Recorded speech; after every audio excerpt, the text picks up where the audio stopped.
Et cette invitée aujourd'hui, c'est vous, Cécile Allegra. Bonjour. Bonjour. Bienvenue sur ce plateau. Vous êtes franco-italienne, vous êtes réalisatrice et votre dernier film, Le Chant des Vivants, sort aujourd'hui au cinéma, ici en France. Un film sombre et extraordinairement lumineux. On va regarder quelques images et on en parle juste après. Est-ce que tu veux bien qu'on essaie d'écrire quelque chose sur le départ? Moi, je vais bien, ouais.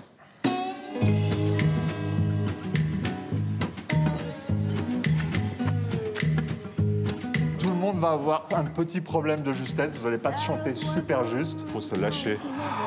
C'est la suite de la musique qu'on avait commencé. Ces mots sont faits pour ne pas te choquer. Quand tu penses à départ, tu penses à quel mot? It's maybe hopeless. There was no like never ending. Yeah. God will never return again. Great. Yes, it's Voilà, ces jeunes que l'on vient de voir, Cécile Allegra, s'appellent Anas, David, Sophia, Chérif. Ils viennent de Guinée, du Soudan, de Somalie, d'Érythrée. Tous ont connu l'exil et les camps de détention en Libye. On va y revenir. Et ils sont donc accueillis pendant plusieurs semaines, tout au long d'une année, dans le sud-ouest de la France, à Conques, donc dans l'Aveyron, un tout petit village, accueillis par des bénévoles et des religieux qui vont tenter de les réparer. Comment est-ce qu'on répare? Écoutez, par le lien, déjà. Par le lien humain. Ça, c'est le principe vital. Personne ne peut survivre sans lien, sans contact. Et c'est quelque chose dont ils sont privés assez fortement quand ils sont dans leur foyer dans les grandes villes de France.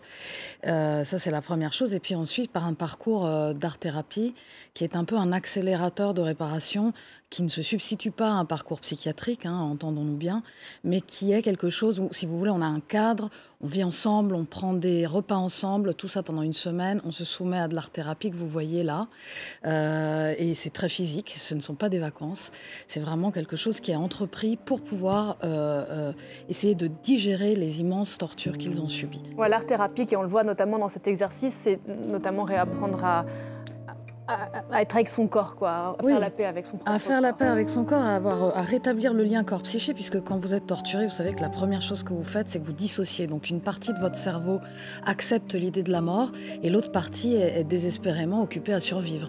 Et du coup, quand vous vous retrouvez, quand vous avez survécu, quand vous vous retrouvez en France, eh bien, celle qui a accepté l'idée de la mort, elle est quand même toujours là, et elle risque de reprendre le dessus, et de vous pousser à faire des tentatives de suicide, par exemple. Donc, nous, ce qu'on essaye de faire à Limbo, c'est de remettre de la vie dans des moments où la pulsion de mort peut ressurgir.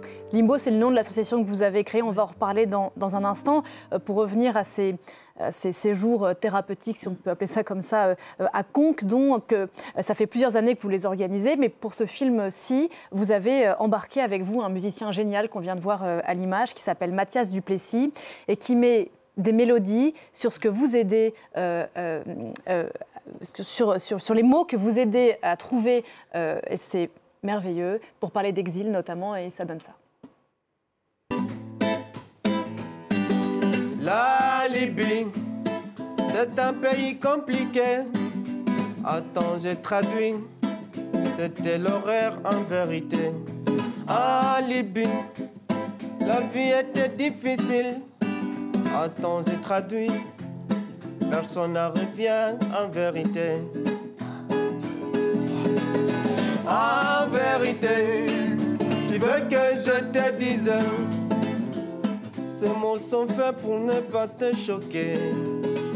Il s'appelle Bailo, il a 20 ans, il est de Guinée et donc il parle, c'est l'un de leurs points communs, ils sont quasiment tous passés par les camps de détention en Libye. Le mot de torture, le mot qui revient le plus souvent pour parler de la Libye, c'est l'enfer. Oui.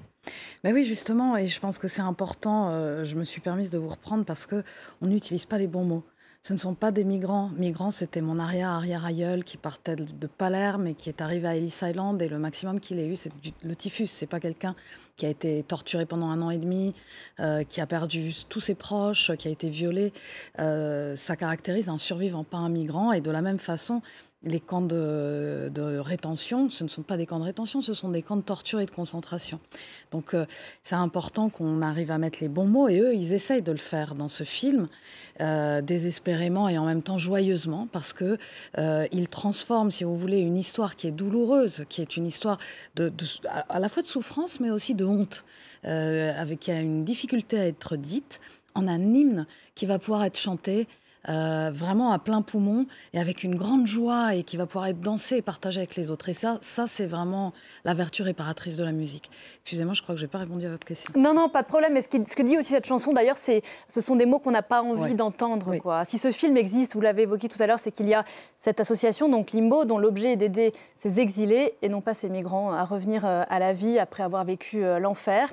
Et si Limbo existe, c'est parce que vous, Cécile Allegra, vous avez tourné un film qui s'appelle Voyage en barbarie. C'était il y a une dizaine d'années. Est-ce que vous pouvez nous raconter, pour rembobiner l'histoire, comment vous en êtes arrivé là ?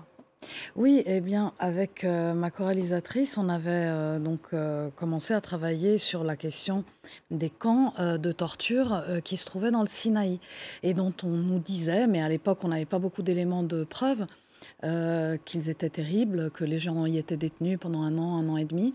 Et donc on s'est rendu sur place et on a rencontré des survivants, ce qui à l'époque était extrêmement difficile puisque personne ne parlait. C'était l'omerta totale, donc ça a été très long, très compliqué. On est allé 2 fois dans le Sinaï, qui est une zone où on ne peut pas se rendre, donc on y est allé clandestinement. Et on en est ressorti avec un document qui est finalement, même aujourd'hui, un des seuls documents qui existent, qui témoigne de l'existence des camps de détention de torture, donc pour nous, et de ce que vivent les survivants, de ces espèces de limbes terribles au moment où ils sortent, de l'incapacité à communiquer à l'extérieur ce qu'ils ont réellement vécu, de nommer ce par quoi ils sont passés. Et donc voilà, ça faisait 10 ans que je m'interrogeais sur comment faire en sorte que ces jeunes soient entendus, que cette histoire puisse s'inscrire.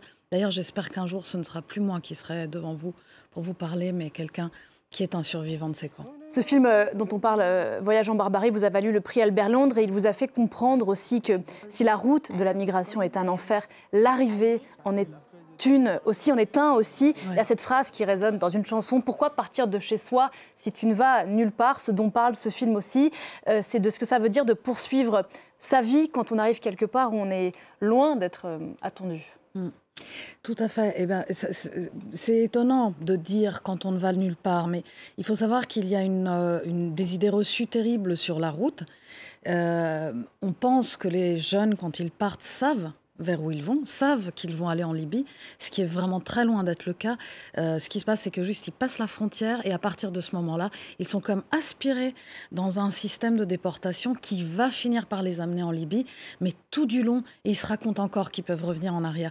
Donc quand Eqbal, qui est une jeune femme qui vient des monts Nouba, au Soudan, dit... c'est étonnant dans le film. Je lui dis, alors c'était comment le désert? Elle me dit, c'était comme un long tunnel noir, vous voyez? C'est vraiment l'antiphrase la plus totale. Le désert n'est pas un long tunnel noir, a priori. Et pourtant, elle, c'est comme ça qu'elle s'en souvient, puisqu'elle ne voyait pas l'horizon, elle ne savait pas où elle allait. Et voilà. Et donc, la musique qui a été employée pour chaque chanson est en accord avec les styles musicaux de chacun, et donc est aussi en accord, disons, avec l'air du temps. Et il faut rappeler que ces jeunes ont l'âge, pour certains de nos enfants, enfin, ça dépend quel âge vous avez, mais entre 18 et 25 ans. Et donc, pour eux, s'exprimer en musique, c'est tout à fait de leur génération. Oui, et puis elle crée un lien aussi avec cette vie d'avant, quoi. C'est comme un refuge pour eux. Je disais en introduction qu'il s'agissait d'un film sombre et extraordinairement lumineux, ce qui peut paraître contradictoire. Sombre, on vient de le dire, parce que le parcours de ces jeunes, bien sûr, l'est, parce que ce que l'homme peut faire à l'homme, mais il est aussi question, bien sûr, de lumière dans ce film, de ce que l'homme peut faire à l'homme de l'autre côté, du côté de la lumière. Et ça fait écho au bâtiment absolument magnifique qui se trouve à Conques. Les vitraux de l'abbaye de Conques ont été réalisés par Pierre Soulages, qui est disparu récemment, et dont précisément l'objet de l'œuvre était de faire naître de la lumière dans l'infinie noirceur. Exactement. Oui, en fait, que vous croyez ou pas, parce que moi je suis mécréante, hein, tout à fait, je suis absolument athée, peu importe, c'est un lieu qui est chargé d'une mémoire historique, si vous voulez. Et ça, nos groupes à Limbo sont multiconfessionnels, donc c'est pas du tout une association chrétienne, hein, mais tous les jeunes ressentent en fait la force de ce lieu, qui est une force réparatrice en réalité, puisque c'est un lieu de pèlerinage, on vient pour réfléchir, pour essayer soi-même de se reconstruire, quelle que soit l'étape où on en est de sa vie.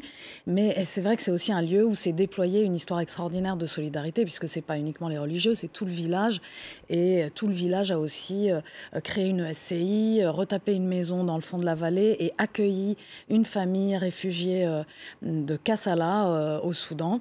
Et ensuite, voilà, donc là, c'est une histoire qui ne s'arrête pas, si vous voulez. Donc c'est quand même un bel exemple d'accueil, de solidarité, d'humanité. Oui, il a de redonner la foi à la mécréante que vous êtes, ce projet ? La foi en l'humanité, oui. Je pense qu'au bout de 17 ans, on peut en douter de zones de conflit. Et là, l'idée, c'était vraiment de faire un film de cinéma qui puisse aller très très loin, porter ce message de fraternité, d'humanité et de partage en chanson. Parce que la chanson est quelque chose d'extraordinaire. C'est des chants qui vont rester, qui vous font danser, qui vous font pleurer, qui vous restent en fait. Moi, je confirme. On va se quitter avec la dernière chanson du film, si vous nous permettez d'en dévoiler quelques instants. Je défie quiconque qui sortira de la salle de projection donc, de ce film Le Chant des Vivants de ne pas être bouleversé en l'écoutant. Je le suis d'ailleurs, elle s'appelle Vivant. Je ne sais pas pourquoi je suis, mais comme ça. Merci beaucoup, Cécile Allegra, d'être venue ce matin nous parler de ce film Le Chant des Vivants, donc, qui sort aujourd'hui au cinéma. À très bientôt.